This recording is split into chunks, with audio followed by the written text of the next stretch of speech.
சமூக மீடியா சொந்தங்களுக்கு வணக்கம். இன்றைய நாளிலும் மற்றொரு உலக செய்திகளின் ஒரே பார்வையோடு இணைந்திருக்கின்றோம். அந்த வகையிலே ஓமான் வளைகுடாவில் எண்ணெய் டேங்கர் மீது தாக்குதல், மத்திய கிழக்கில் மீண்டும் பதற்றம். அதேவேளை ரஷ்யாவின் வர்த்தக மையத்தை குறிவைத்து உக்ரைன் ட்ரோன் தாக்குதல், ஈராக்கில் இருந்து அமெரிக்க படைகள் வெளியேறும் நடவடிக்கை, காசாவில் அமைதி திட்டத்திற்கு ஆதரவு இருந்தும் தொடரும் இஸ்ரேல் தாக்குதல்கள் என பரபரப்பு நீடிக்கிறது. உலக நாடுகளை உற்று நோக்க வைத்துள்ள முக்கிய செய்திகளின் விரிவான தொகுப்பு இனி.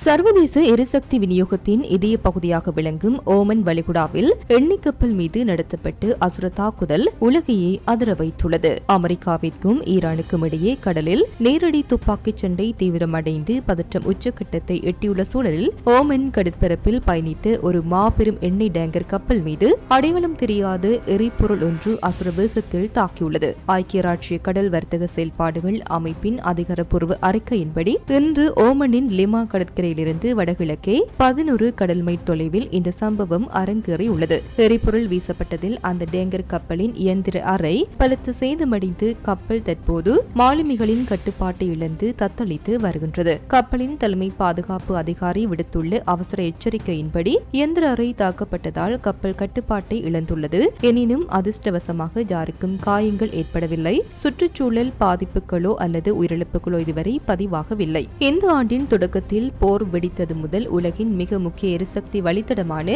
ஹார்முஸ் ஜலசந்தி மீது தனக்கு முழுமையான கட்டுப்பாடு இருப்பதாக ஈரான் பிரகடனம் செய்துள்ளது. அங்கு செல்லும் கப்பல்கள் கட்டாயம் அனுமதி பெற வேண்டும் என்றும் அசுர போக்குவரத்து கட்டணங்களை செலுத்த வேண்டும் என்றும் ஈரான் கோரி வருகிறது. கடல்வழி வர்த்தகத்தை கண்காணிக்கும் புகழ்பெற்ற கேப்லர் நிறுவனம் வெளியிட்டுள்ள அதிர்ச்சி தரவுகளின்படி ஹார்முஸ் ஜலசந்தியை கடக்கும் கப்பல்களின் எண்ணிக்கை முந்தைய நாளுடன் ஒப்பிடுகையில் 77% என்று அசுர அளவில் குறைந்து வெறும் 5 கப்பல்களாக சரிந்துள்ளது. மத்திய கிழக்கின் ஒட்டுமொத்த பாதுகாப்பு கட்டமைப்பையே அடியோடு மாற்றி அமைக்கும் ஒரு மாபெரும் வரலாற்று அறிவிப்பு அமெரிக்க பாதுகாப்பு தலைமையகமான பென்டகனில் இருந்து வெளியாகியுள்ளது. ஈராக்கில் உள்ள தனது ராணுவ தளங்களில் இருந்து அமெரிக்கா முழுமையாக வெளியேறும் இறுதி நிலையை அதிகாரப்பூர்வமாக நெருங்கியுள்ளது. ஈராக்கிய குர்திஸ்தான் பிராந்தியத்தில் உள்ள மூலோபாய முக்கியத்துவம் வாய்ந்த எர்பில் சர்வதேச விமான நிலையத்திற்கு அருகில் உள்ள தளத்திலிருந்து அமெரிக்க ராணுவம் தனது எஞ்சிய இறுதி படைகளை திரும்பப் பெறும் பணிகளை விறுவிறுப்பாக தொடங்கியுள்ளது. வாஷிங்டனுக்கும் பக்தாத்துக்கும் இடையே எட்டப்பட்டு வரலாற்று சிறப்புமிக்க இருதரப்பு ஒப்பந்தத்தின்படி வரும் 2026 செப்டம்பர் 30 ஈராக்கிலிருந்து எஞ்சியிருக்கும் அனைத்து அமெரிக்க படைகளும் முழுமையாக வெளியேற வேண்டும் என்று அசுர கெடுவின் அடிப்படையில் இந்த அதிரடி நடவடிக்கை தற்பொழுது களத்தில் மேற்கொள்ளப்பட்டு வருகின்றது. ஈராக்கின் குர்திஸ் பகுதியில் அமெரிக்காவின் வான்வெளி கண்காணிப்பு மற்றும் பயங்கரவாத எதிர்ப்பு நடவடிக்கைகளின் முக்கிய மையமாக திகழ்ந்து எர்பில் தளம் தற்போது முழுமையாக காலி செய்யப்பட்டு வருகிறது.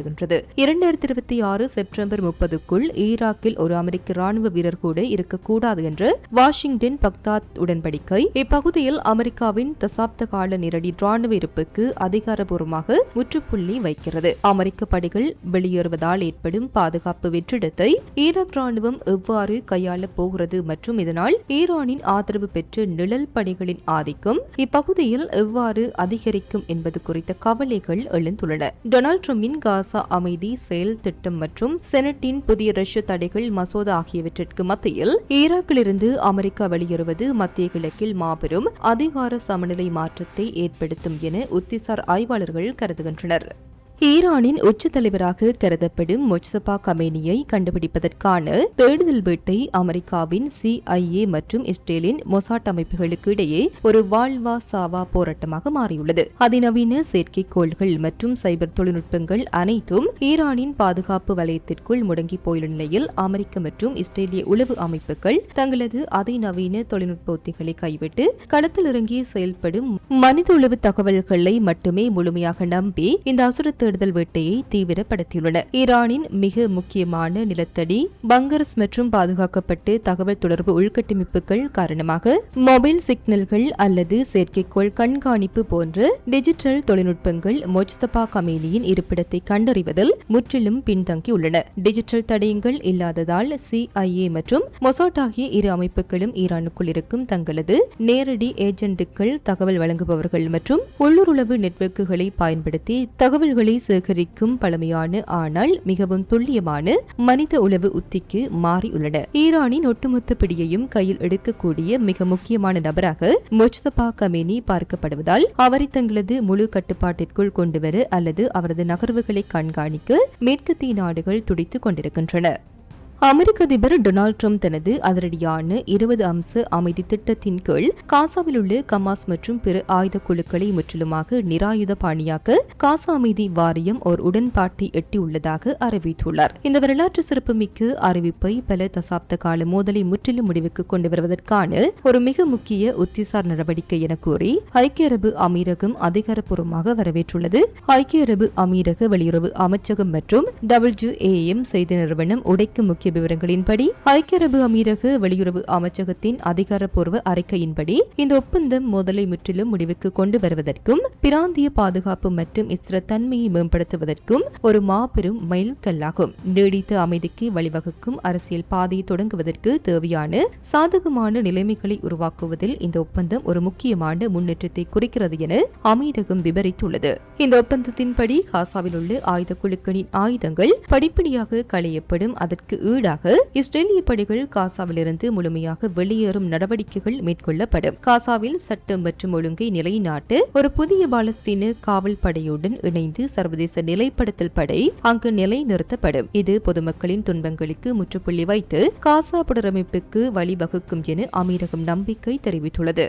காசா பகுதி முழுவதும் இஸ்ரேலிய படைகள் வான் வழியாகவும் பீரங்கிகள் மூலமும் நடத்திய அதிரடி தாக்குதல்களில் குடியிருப்புகள் மற்றும் அகதிகள் முகாம்கள் பெரும் அழிவை சந்தித்துள்ளன. மத்திய காசாவின் டேர் எல் பாலா பகுதியில் உள்ள முக்கிய உள்கட்டமைப்பான அல் அக்ஷா மருத்துவமனைக்கு மேற்கே அமைந்துள்ள ஒரு கட்டிடத்தை குறிவைத்து இஸ்ரேல் நடத்திய வான்வழி தாக்குதல் அப்பகுதியை முற்றிலும் தரைமட்டமாக்கியதோடு போரினால் இடம்பெயர்ந்து பாலஸ்தீனிய அகதிகள் அடைக்கலம் புகுந்திருந்து அருகிலுள்ள கூடாரங்களையும் மிக கொடூரமாக சேதப்படுத்தியுள்ளது. அல் அக்ஷா மருத்துவமனை வளாகத்திற்கு மிக அருகில் நடத்தப்பட்ட இந்த வான்வழி தாக்குதல் ஏற்கனவே வாழ்வாதாரத்தை இழந்து தவித்துக் கொண்டிருக்கும் பாலஸ்தீனிய அகதிகளின் தற்காலிக கூடாரங்களை சூறையாடி உள்ளது. தெற்கு காசாவின் மிக முக்கிய நகரான கான் யூனிஸின் கிழக்கு பகுதிகளை இஸ்ரேலிய பீரங்கி படைகள் அசுர வேகத்தில் குறிவைத்து தாக்கியுள்ளன. இதனால் எல்லையோர பாதுகாப்பு அரண்கள் பலத்த சேதமடைந்துள்ளன. வடக்கு காசா நகரில் அமைந்துள்ள ஒரு குடியிருப்பு வீட்டின் மீது இஸ்ரேலிய போர் விமானங்கள் நடத்திய திடீர் வான்வழி தாக்குதலில் பொதுமக்கள் பலர் காயமடைந்துள்ளதுடன் குடியிருப்பு பகுதி முழுவதும் பெரும் சேதம் ஏற்பட்டுள்ளது. வாஷிங்டனில் காசா அமைதி வாரியத்தின் ஆயுத கழிவு மற்றும் இஸ்ரேலிய படைகள் வெளியேற்ற உத்திகள் விவாதிக்கப்பட்டு வரும் வேளையிலேயே இந்த தாக்குதல்கள் தீவிரமடைந்திருப்பது போர் நிறுத்த சாத்தியக்கூறுகள் குறித்து உத்திசார் கேள்விகளை எழுப்பியுள்ளது.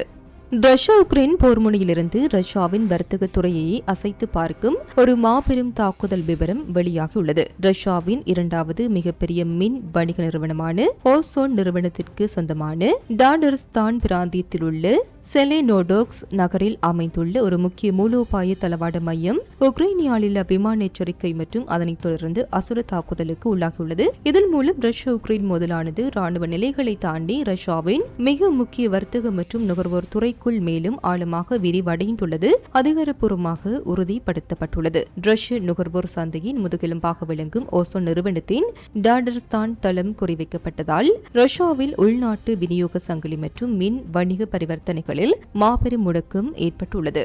ரஷ்ய எல்லைக்குள் நூற்றுக்கணக்கான கிலோமீட்டர்கள் தொலைவில் உள்ள டாடர்ஸ்தான் பிராந்தியத்தின் செலெனோடோல்ஸ்க் நகரை உக்ரைனிய ரோன்கள் துல்லியமாக தாக்கியுள்ளது. ரஷ்ய வான் பாதுகாப்பு அமைப்புகளின் அசுர பலவீனத்தை காட்டுகிறது. ரஷ்யாவின் எரிசக்தி துறையை தொடர்ந்து தற்போது அதன் பெரு நிறுவன மற்றும் நுகர்வோர் உள்கட்டமைப்புகளை அடியோடு முடக்குவதன் மூலம் மாஸ்கோவிற்கு பொருளாதார ரீதியாக கடுமையான நெருக்கடியை கொடுக்க கீவ் திட்டமிட்டுள்ளது. ஏற்கனவே அமெரிக்க செனட்டின் 100% சுங்கவரி மசோதாவால் சீனா மற்றும் இந்தியா சிக்கலான சூழலை எதிர்கொண்டுள்ள வேளையில் ரஷ்யாவின் முன்னணி வர்த்தக மையம் மீதான இந்த தாக்குதல் உலகளாவிய முதலீட்டாளர்கள் மத்தியில் புதிய அச்சத்தை ஏற்படுத்தியுள்ளது.